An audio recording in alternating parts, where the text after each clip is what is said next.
है कि हर दौर के लिहाज से अलग अलग नस्लें इवॉल्व होती हैं और इवन इंसानों की भी बहुत सी नस्लें इवॉल्व हुई थी, जिसमें से कामयाब नस्ल पिछली नस्लों को पीछे छोड़कर आगे बढ़ गई और आप में और मुझ में तब्दील हो गई। पर क्या अब हम मॉडर्न ह्यूमंस की जिंदगी यूं ही गुजरते रहेगी? तो जी नहीं, एवोल्यूशन कभी भी नहीं रुकता, क्योंकि वक्त में आगे जाके उन एनिमल्स की भी अजीब नस्लें इवॉल्व हो सकती हैं जिन्हें हम रोजाना देखते हैं और इवन हम इंसानों की भी। इसलिए स्पेक्यूलेटिव एवोल्यूशन में बेस्ड ये वीडियो पूरी जरूर देखना। Number 6, snow stalker. ये फैक्ट है कि हम अभी 5th आइस एज में जी रहे हैं और माना जाता है कि अगर इंसान खत्म हो गए तो कुछ मिलियन ईयर्स में ये आइस एज अपने उरूज में जा सकती है। लेकिन हमें याद है पिछली बार आइस एज में कैट्स की फैमिली के मेंबर्स हर्बीवरस लैंड एनिमल्स की पॉपुलेशन कंट्रोल किया करते थे, मगर कुछ मेंबर्स 10,000 साल पहले आइस एज के हल्के होने की वजह से एक्सटिंक्ट हो गए और बचे हुए मेंबर्स जैसे लायन और टाइगर वो इंसानी हंटिंग से एक्सटिंक्ट हो जाएंगे।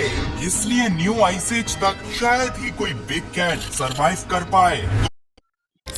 कर पाए तो फिर कौन बनेगा आने वाली आइस एज का नया एपेक्स प्रेडेटर? तो जी हाँ, मिलिए स्नो स्टॉकर से स्पेक्यूलेट किया जाता है कि आने वाली आइस एज के ये बेहतरीन apex predators modern day Wolverine से इवॉल्व होंगे। और आपकी इंफॉर्मेशन के लिए वुल्वरीन इस जमाने के बहादुर तरीन एनिमल्स में से एक हैं, जो उसी मुस्टेलिडी फैमिली को बिलोंग करते हैं जिसमें हनी बैजर और जाइंट ऑटर जैसे खतरनाक एनिमल्स शामिल हैं। इसलिए तो आने वाले स्नो स्टॉकर्स भी बहुत ही खतरनाक शिकारी होंगे।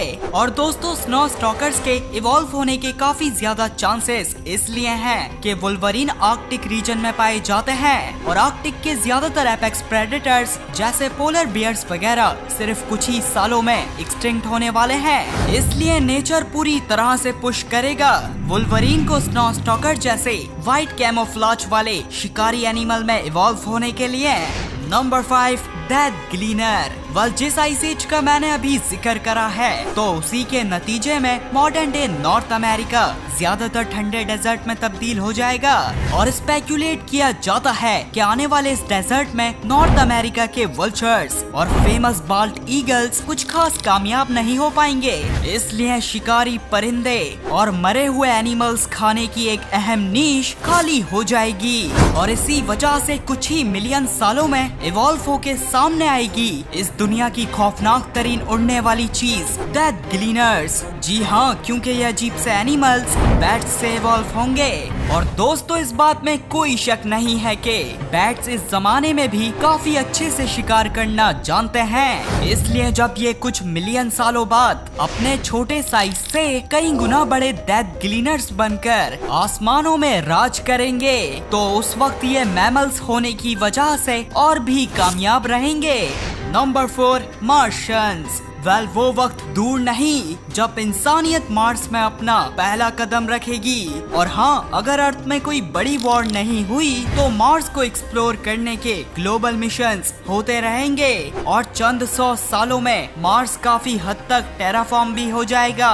इसलिए यहीं से स्पेक्यूलेट किया जाता है कि जब अर्थ में इंसानों की पॉपुलेशन हद से ज्यादा हो जाएगी और साथ में ग्लोबल वार्मिंग से तबाहियां होंगी तो एलीट लोगों की बहुत बड़ी तादाद मार्स में हमेशा के लिए सेटल होना शुरू हो जाएगी। और अगर ये पॉपुलेशन अर्थ के इंसानों से आइसोलेटेड रहेगी तो मार्स की लो ग्रेविटी और माहौल की वजह से एक नई नस्ल में इवॉल्व हो जाएगी।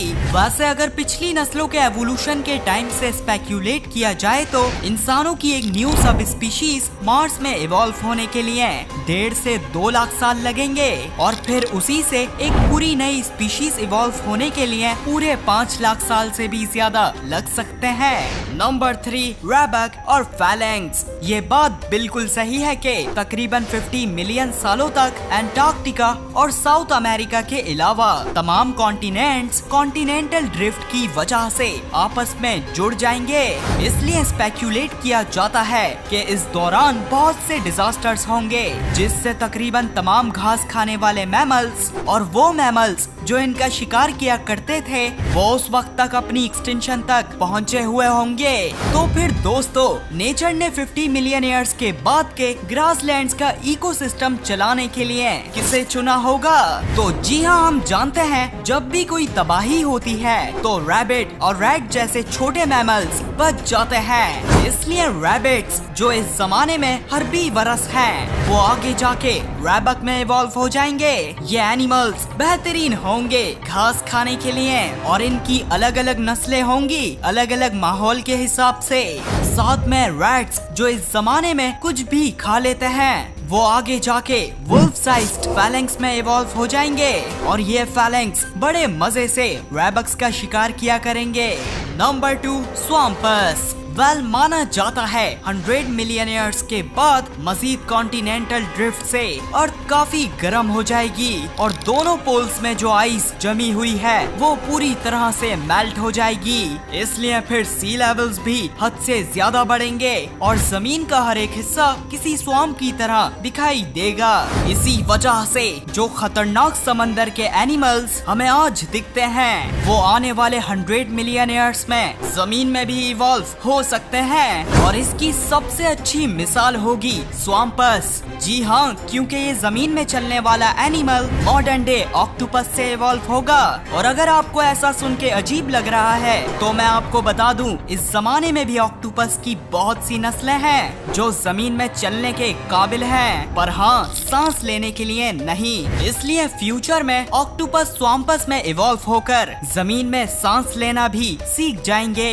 और फिर मजीद स्पेक्यूलेट किया जाता है कि आने वाले 200 मिलियन ईयर्स में यही स्वाम्पस फॉरेस्ट जैसे इकोसिस्टम्स में कामयाब होके मेगा स्वाम्पस में इवॉल्व होंगे और इस वक्त तक इनका साइज एलिफेंट्स के जितना हो जाएगा।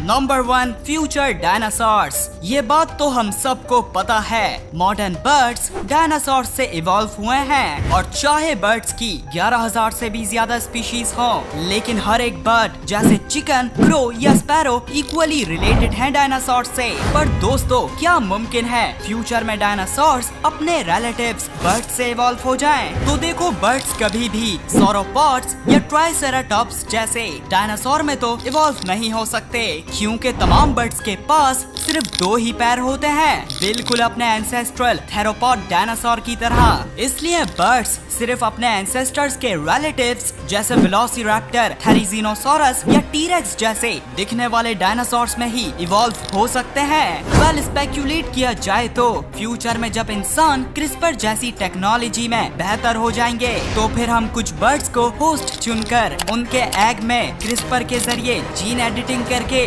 उनसे किसी थेरोपॉड डायनासोर जैसा दिखने वाला एनिमल पैदा कर सकते हैं। और दूसरी स्पेक्यूलेशन ये है कि अगर कोई बड़ा इवेंट हुआ जिससे तमाम शिकारी मैमल्स एक्सटिंक्ट हो जाएं तो नेचर जरूर मौका देगा बर्ड्स को एपेक्स प्रेडेटर जैसी निशेस पूरा करने का।